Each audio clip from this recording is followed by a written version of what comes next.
Bonjour tout le monde, aujourd'hui on fait les preuves facultatives des propriétés D9 et D10. Premièrement, nous allons étudier la matrice dont les lignes sont AU plus BV et CU plus DV avec U et V dans R2. Donc, cette matrice-là, si je l'écris en termes des coefficients UXY, VXVY, je trouve ceci. Maintenant, cette dernière, c'est le résultat d'un produit de matrice. La matrice avec les coefficients A, B, C, D, et la matrice dont les lignes sont U pour la première ligne et V pour la deuxième ligne. Deuxièmement, nous allons étudier le déterminant de la matrice dont les lignes sont AU plus BV et CU plus DV. Donc, ce déterminant, on peut appliquer la propriété D4, la distributivité. Ça nous donne 4 déterminants. Le premier et le dernier sont nuls, puisque les deux lignes sont parallèles. Ensuite, les deux autres, on peut mettre en évidence les scalaires, AD dans le premier et BC dans le deuxième. Ensuite, on peut inverser dans le deuxième VU pour UV. Puis on met en évidence le déterminant de UV. Ça nous donne ceci. Donc, ce déterminant-là, c'est le déterminant de ABCD multiplié par le déterminant de UXY, VXPY. Donc, autrement dit, le déterminant de la matrice dont les lignes sont U et V. OK, maintenant, ce qu'on calculait, c'était le déterminant de ce produit de matrice-là. Donc, le déterminant du produit des deux matrices est égal au produit des deux déterminants. On peut aussi faire la même chose en R3. Donc, dans R3, ça donne ceci. On commence par étudier la matrice dont les lignes sont des combinaisons linéaires de UV et W pour la première ligne, la deuxième et la troisième ligne. Donc, chez cette matrice-là,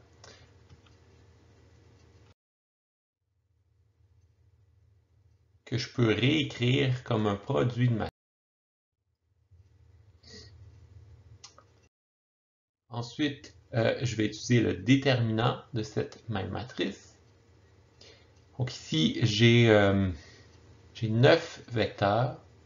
Donc je peux effectuer la distribution.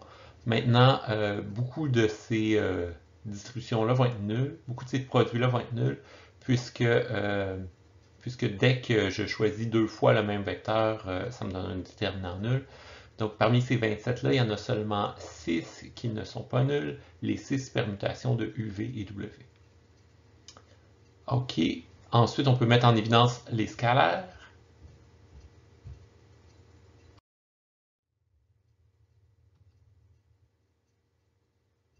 Et finalement, on peut remettre tout ça en ordre dans l'ordre UV-W, quitte à changer le signe. Si on change un nombre impair de fois, le signe, ça devient négatif. Si on change un nombre pair de fois, le signe, ça reste positif. Ensuite, je peux mettre en évidence le déterminant UV-W. Et puis, donc, ce que j'obtiens là dans la parenthèse, c'est le déterminant de la matrice A1, A2, A3, B1, B2, B3, C1, C2, C3.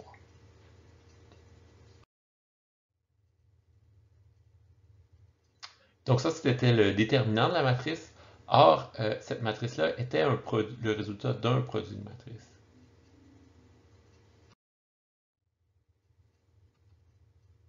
Ce produit-là de matrice spécifiquement.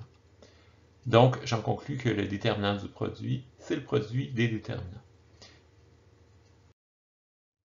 Dans le cas général, la IM ligne de A fois B est générée par une combinaison linéaire des lignes de B dont les coefficients sont tirés de la IM ligne de A, soit LJ, la JM ligne de B.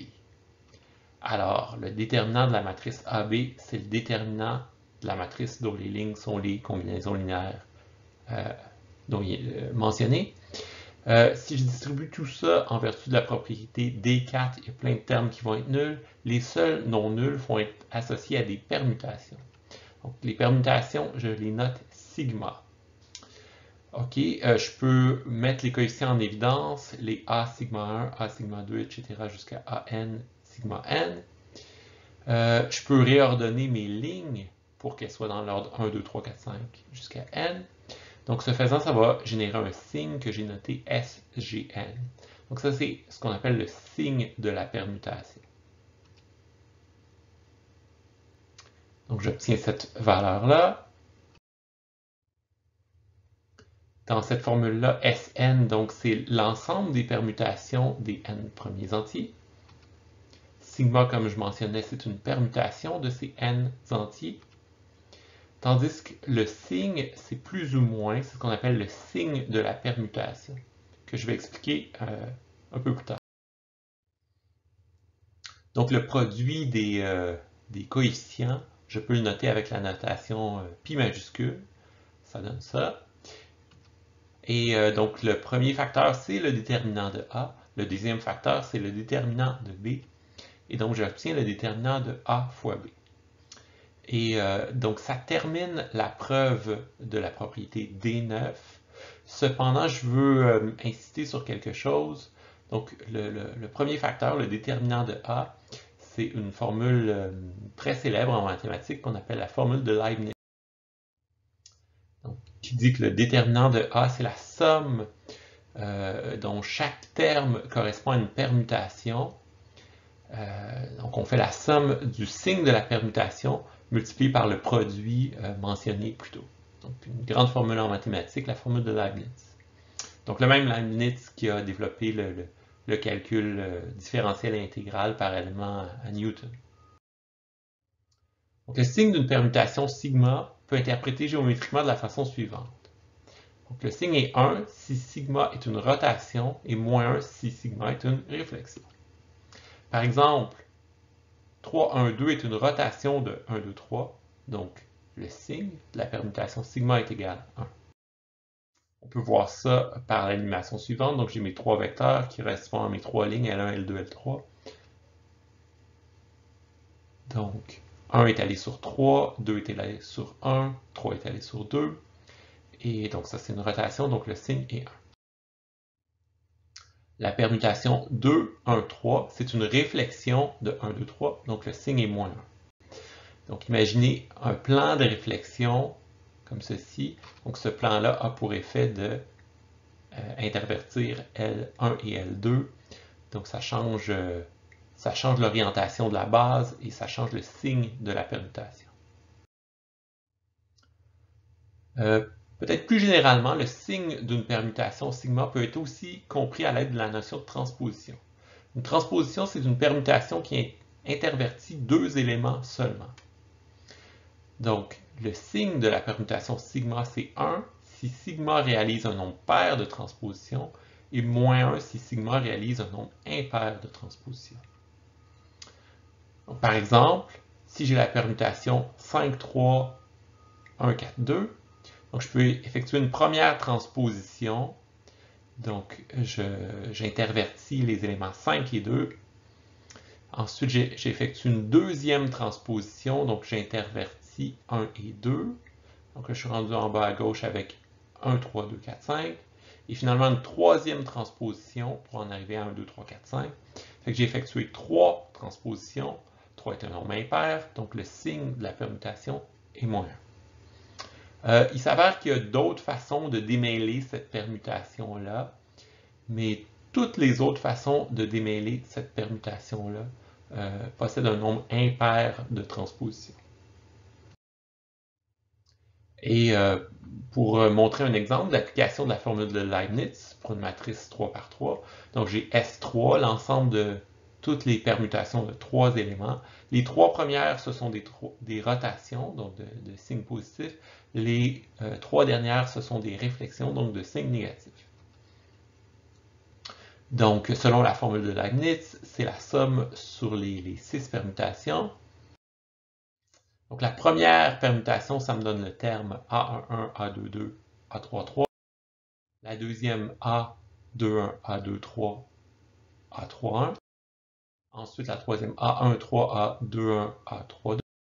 Ensuite, je tombe dans les permutations négatives, donc A11, A23, A32, etc. etc. Je cache la dernière, désolé, mais ça va être ça.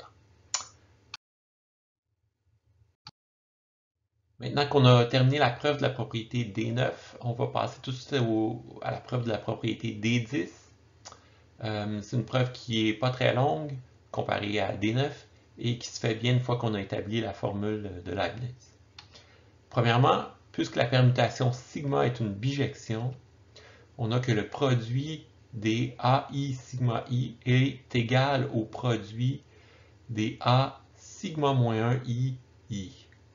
Donc, sigma moins 1 ici, c'est la permutation inverse.